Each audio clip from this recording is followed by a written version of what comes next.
Chamonix, 2 jours avant le départ de l'Ultra Trail. Peu à peu, les coureurs envahissent la ville et se pressent dans un salon très spécialisé, celui du trail running. Le marché du trail running, c'est un peu Noël en été. Une croissance insolente depuis une dizaine d'années et tout le monde, petits ou grands, qui veut et peut encore en croquer. On est à 3,5 millions de chiffre d'affaires, finalement en 12 ans de croissance, et notamment avec une croissance de entre 20 et 30% par an sur les 5 dernières années.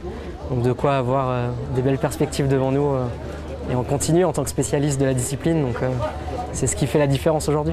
Environ 400 000 personnes pratiquent le trail running, mais ce qui intéresse les fabricants, ce sont surtout les 12 millions de coureurs qui sont susceptibles de venir un jour ou l'autre à ce type de course en pleine nature.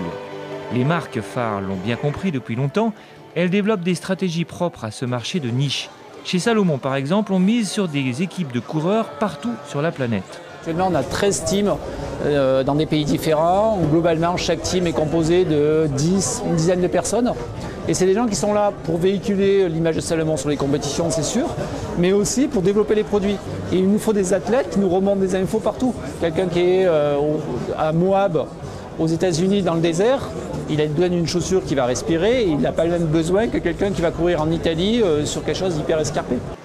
En face, North Face, groupe international dont le chiffre d'affaires flirte avec les 3 milliards de dollars. Stratégie, être le sponsor exclusif des quelques événements phares à travers la planète, dont l'UTMB fait partie, avec en tête un objectif bien précis.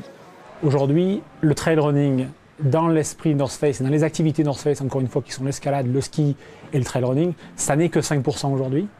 Donc c'est encore, on peut dire, limité. Surtout aussi parce que les produits qui sont achetés coûtent aussi moins cher en valeur que d'autres produits d'alpinisme. Mais encore une fois, c'est un sport qui, comme il est plus accessible, peut attirer plus de monde.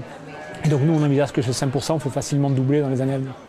Pour l'instant, la guerre est à fleur et moucheté entre ces deux gros et se passe en partie à travers les vitrines de Chamonix.